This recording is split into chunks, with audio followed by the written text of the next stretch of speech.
কে ওইভাবে এগিয়ে দিচ্ছে আর কি, কিছু করার নেই। না, আমার আরাম লাগে। আমি রোবট না? আমি কি রোবট যে আমার আরাম লাগবে? নাকি আমি এলিয়েন? কোনটা বুঝলাম না। আরে দেখুন, প্রতিটা কাজই কিন্তু কষ্টের। মানুষ যে কাজই করুক না কেন, সব কাজই কষ্টে। অ্যাজ এ ঘরের মধ্যেও যদি কাজ কাজ করে, রান্না বান্না এটা সেইটা, এগুলোও কষ্টের কাজ। সব কাজই হয়তো এক একটা কাজের পরিধি ডিফারেন্ট, সো এক একটা কাজের মধ্যে এক একটা কষ্ট, এই আর কি। কিছু তো করার নাই, কিছু করতে হবে। এটার জন্য নারী উদ্যোক্তা হয়েছে, কোনো রিজন নাই। কারণ ঢাকা শহরে থাকতে হলে তো কিছু করতে হবে। দিন শেষে ঘর ভাড়া, নিজের খাওয়া দাওয়া, এটা সেটা, তো এগুলো সাফার করার জন্য তো হচ্ছে অবশ্যই কাজ করতেই হবে। এইটা উদ্যোক্তা আমার নিজে থেকে, এই না যে আমি উদ্যোক্তার পিছনে আমার কেউ ছিল বা কিছু। আমি নিজেই উদ্যোক্তা আর কি। এই তো অলমোস্ট 1 ইয়ার রানিং।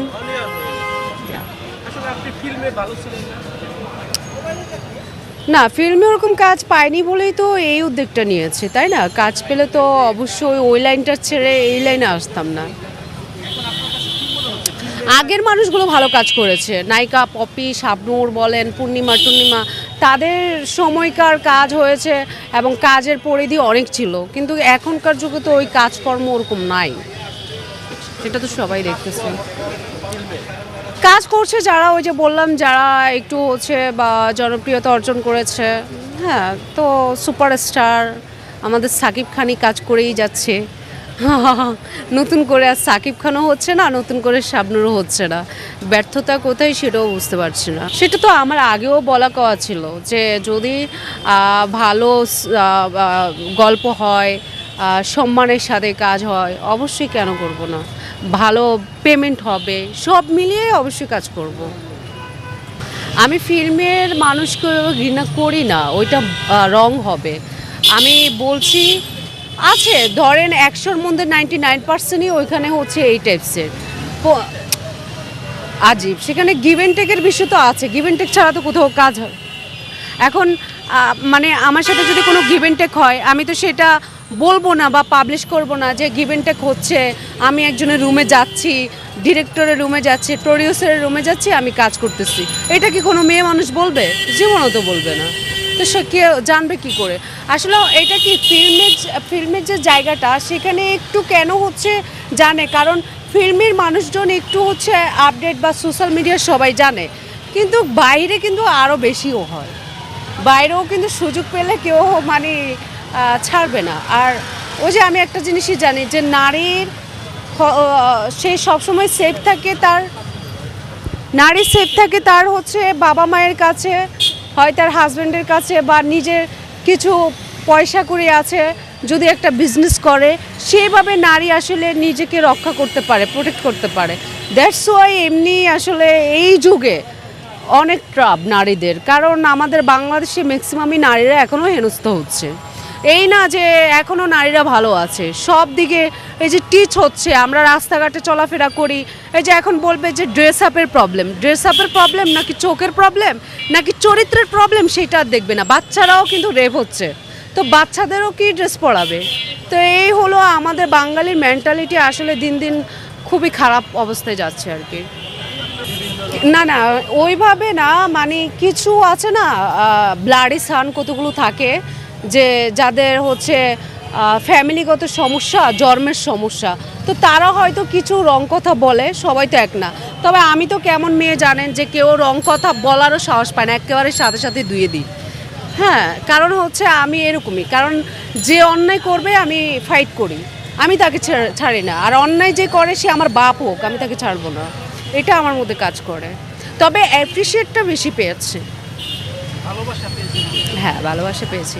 এই যে ভালোবাসা দিবসে অনেকে ফুল গিফট করেছে, অনেক ফুল পেয়েছি, যে যেভাবে পেরেছে চকলেট, এটা সেটা, মানে এইটাই তো আসলে অন্যরকম, যে অনেক দূর দূরান্ত থেকে মানুষ এসে আমাকে আসলে এতটা মানে ইন্সপায়ার করছে, মানে সব মিলিয়ে আসলে আমি খুব ভালো লেগেছে ভ্যালেন্টাইন ডে। সেটা আমি জানি না, আমাকে ভালোবাসে মানে অ্যাজ এ কী হিসেবে, সেটা তো আমি প্রশ্ন করি নাই। আপু আপনাকে আমার ভালো লাগে, আপনি খুব ভালো মানুষ, সেই হিসেবে মানে এইভাবে আসে। এইটাই কাছে বিয়েটা বাইন্ডিং মনে হয়। আর বিয়ে না করেও আমি থাকতে পারবো। সো কারণ আমাকে হচ্ছে কাজে লাইফে অন্য কিছুতে ফোকাস দেওয়ার আমার ইচ্ছে, যে বিয়েটা আসলে এটা হচ্ছে একটা এক্সট্রা একটা সাবজেক্ট। এটা লাইফের জন্য হলো কি না হলো কি এটাকে আমি কোনো মেটার মনে করি না। দেখেন বিয়ে করেও কিন্তু অনেকে পরকীয়া আসক্ত হয়, বিয়ে করেও অনেকে জিনা কাজ করে, সেটা পুরুষ হোক আর মহিলা হোক। বিয়ে করার পরেও দেখেন ডিভোর্স হয়ে যায়। তো অসংখ্য হচ্ছে এইসব বর্তমান যুগে। তো দরকার নাই তো আমার এমন বিয়ে। আমি এখন যেমন আছি সিঙ্গেল আছি, আলহামদুলিল্লাহ অনেক ভালো আছি। আর হয়তো বিয়ে করলে যারা আমার উপর ক্রাশ আছে তো তারা হয়তো স্ট্রোক করতে পারে বা কিছু। তা আমি চাই না যারা আমার প্রতি ক্রাশ খাইছে আমি যদি বিয়ে করি দেখা গেল মানে তারা কষ্ট পাবে, তো আমিও তাদের কষ্ট দিতে চাই না। বিয়ে আমি এখন করছি না, বিয়ে নিয়ে আমার কোনো এখন ইন্টেনশন নেই, মানে টোটালি বিয়ের প্রতি কোনো এখন আমার ওই মনোযোগটা নাই। নোয়াখালীর একটা ছেলে আমি কমেন্টে দেখলাম যে আপনাকে বিয়ে করে নিয়ে যেতে চাচ্ছেন নোয়াখালী। আচ্ছা ভালো, নোয়াখালীও তো আমাদের বাংলাদেশের একটা হচ্ছে জেলা, সো ওইটা খারাপ কি? তবে আমি ইচ্ছুক নয়, আমি ইচ্ছুক আমার ইচ্ছে নেই।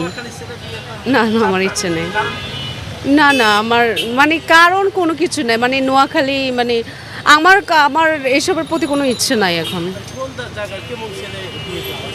সেটা এখনো ভাবছি না, আপাতত নোয়াখালী বরিশাল তারপর আরও কী কী আছে এগুলো থেকে দূরে আছি। আমি মানুষকে খারাপ বলছি না, বাট আমি যদি আমার কখনো বিয়ে হয়, বাট এখন তো বিয়ে নিয়ে ভাবছি না, নোয়াখালী বরিশাল কুমিল্লা এইসব জায়গায়, চট্টগ্রাম এইসব জায়গায় আমি বিয়ে করব না। সেইটা এখনও আমি হচ্ছে ভাবি নাই, তবে ঢাকায় ভালো লাগে আমার। মানে যদি কখনো করি, আমি এখন করতে চাচ্ছি সেটা বলছি না, ঢাকার। হ্যাঁ হ্যাঁ ধর্মিয়া সুগার ড্যাডি বিয়ে করবো কেন? আমার কি রুচির দুর্ভিক্ষ চলছে নাকি সুগার ড্যাডি বিয়ে করতে যাব? আজীব তো, আমার ওই রুচির দুর্ভিক্ষ চলছে না। বিয়ে করলে ইয়ং ছেলেকে বিয়ে করব, ইয়ং ছেলেদেরও তো গাড়ি বাড়ি সবই আছে ঢাকাইয়া, তো তাদের বিয়ে করব কেন? আমি বুড়ো মানুষকে বিয়ে করতে যাব? এই কয়দিন পরে মরে যাইব গা, ওই যে সানবিস্তনির মতো। দরকার কি? পরে জীবনটা হচ্ছে তেনা তেনা, দরকার নেই ভাই। এই ভুল আমার জীবনও হবে না, আর আমার রুচিও আসবে না। তার সাথে যে ঘুমাবো আমার সে রুচিতে প্রবলেম হবে, সরি ফর দ্যাট। একটা রুচিরও ব্যাপার স্যাপার আছে, তখন তো মনে হবে যে আমি আমার দাদুর সাথে ঘুমাইতেছি, মানে সেটা আমি জানি না। আমি বিয়ে করলে হয়তো সেই এক্সপিরিয়েন্স থাকতো, আপনার হয়তো আছে। আপনি কি আবার সুগার মাদার বিয়ে করছেন নাকি? বুঝলাম না।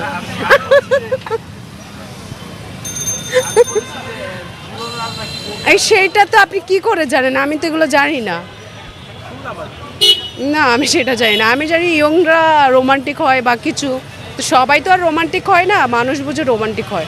এখন বুড়োরা কেমন হয় সেটা তো আমি জানি না, কারণ বুড়োরা যদি যেমনই হোক তাদের সাথে থাকতে হবে, ওই এক্সপিরিয়েন্সটা আমার হচ্ছে অ্যাচিভ করতে হবে। আপনি তো আমার খবর জানেন, পরকীয়া লিপ্ত হলে ওই যে সাকিবের মতো, কি যেন বলে, জুনিয়র সাকিবের মতো কাটিং টু ফিটিং।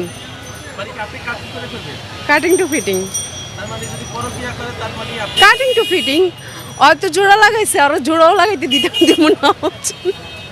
হ্যাঁ এমন করা হবে, কারণ পরকীয়া কেন যাবে? যদি তার মানুষটাকে পায়, ভালোবেসে বিয়ে করে, আবার যাবে সে অন্য জায়গায় মুখ দিতে, তো তারা কি ছেড়া দেবো?